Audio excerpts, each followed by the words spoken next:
Hi there, greetings and good evening, everybody. Want to welcome you all here to the Prog Monster. My name is Murph. I am the host of this show, a show dedicated to progressive rock, and other forms of rock music. So today we're doing look back at a classic rock album, and we're doing a redo, which is something I don't do too often. I think this will be the fourth one I've done. The first one I did was a year or so ago, and then I did a couple recently. Just basically albums that I liked, that I didn't felt I did justice to them. They were early on in the channel history, and so I wanted to redo this one. So this is Black Sabbath's Heaven and Hell, released on April the 18th, 1980. It came out just about a week after my birthday, so I got it for that particular reason. It was recorded at the Criteria Studios in Miami and Ferber in Paris, France. Sorry, I'm trying to get this so my face is seeable as well. It's about 39, almost 40 minutes, so the actual perfect length for an album for me.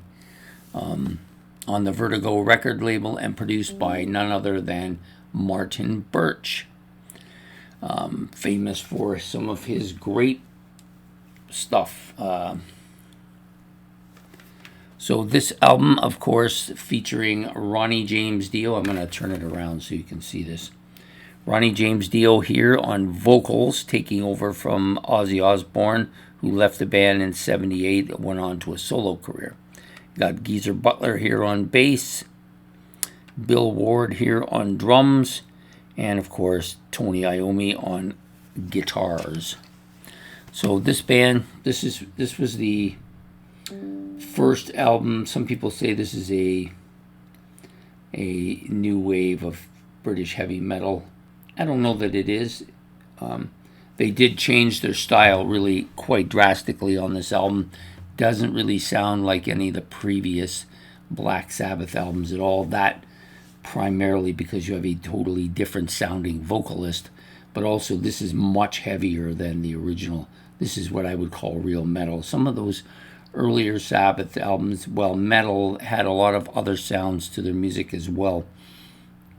So there are a total of 8 tracks on this album. It's a very heavy album, like I said, much heavier than any previous Black Sabbath album. There is some acoustic guitar parts on this as well, which are good. The vocals are strong, very different from Ozzy's sound.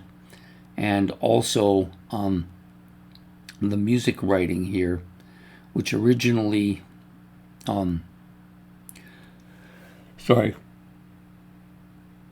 Originally, Geezer Butler wrote almost all of the lyrical parts for Black Sabbath, but here Ronnie James Dio comes in and takes over that mantle, and it's a very different sounding set of lyrics as well. So there are, like I said, 8 tracks on here in total. Starts out with the pounding, beefy, ripping, almost speed metal like Neon Nights. Just absolutely crushing it. This was my favorite song right off the bat. And it kind of faded after a bit because it's designed to be that way. It's designed to be a radio-friendly song, I think. So it was the big big song initially. Then you have Children of the Sea, which is next. This is more of a melodic, kind of heavy, doomy-sounding song with some acoustic bits into it. So it starts out very quiet and mellow and almost haunting, and then becomes much heavier and much harder, and then the vocals are really strong on this particular track. So I like this track initially quite a bit. The whole first side was probably my favorite. Next song up is Lady Evil. A little over 4 minutes in length. Heavy bass on this.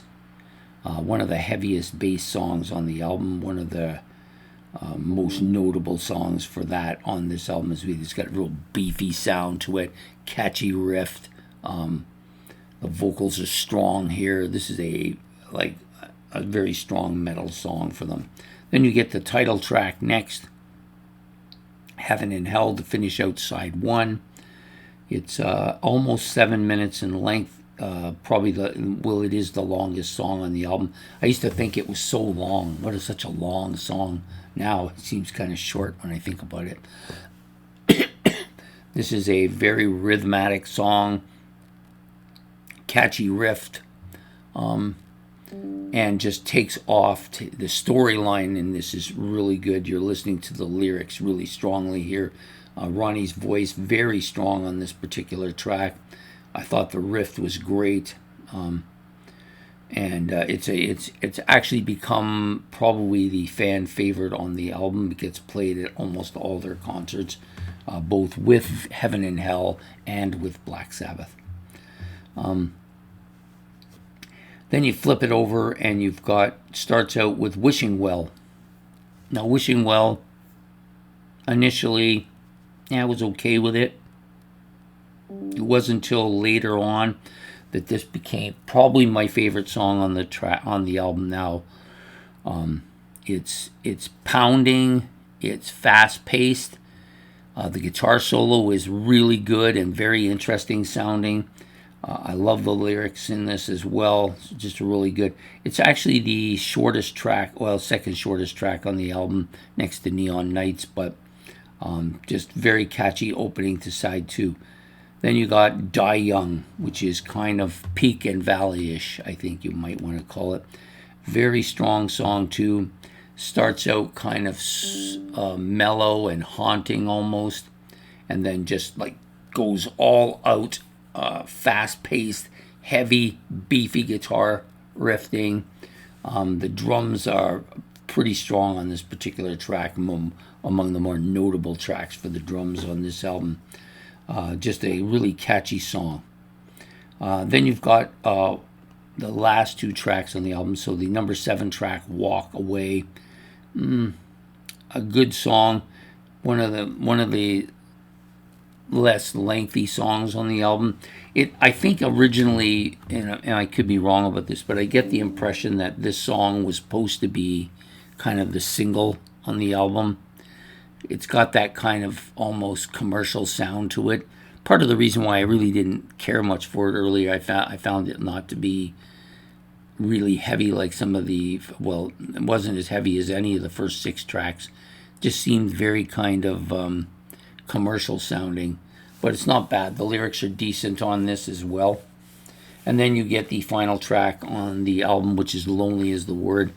This was easily my least favorite song on the album when I first got it.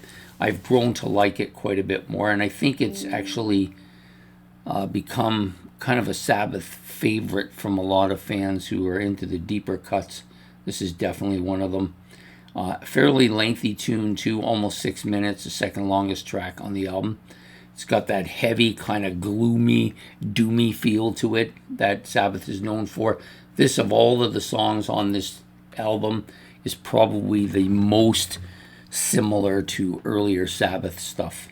So there you have it. That's my take on Black Sabbath's Heaven and Hell. Really good album. It's in my top 5 favorite albums of all time. It hasn't really changed over the years. It's maintained its spot. I still like it a lot. I don't tend to get bored. I've had some of my other top 5s kind of drop out of there just from overplay, I guess. This one still gets its fair bit of play, but I don't try to overplay it. But great album. Anyways, that's my take. Today's album, Black Sabbath's Heaven and Hell. I hope you've enjoyed this episode of looking back at a classic rock album. Please hit the like and subscribe. If you also want to make a comment about the album, you're free to do so in the comment section below. I try to respond to them. If I'm not too tired, I'll even give you a fairly lengthy response. If I am tired, I will try to pick out the thing I think is important to say and say that. Anyways, thank you for showing up today. So please have yourself a good evening, and goodbye here from the Prog Monster. Take care.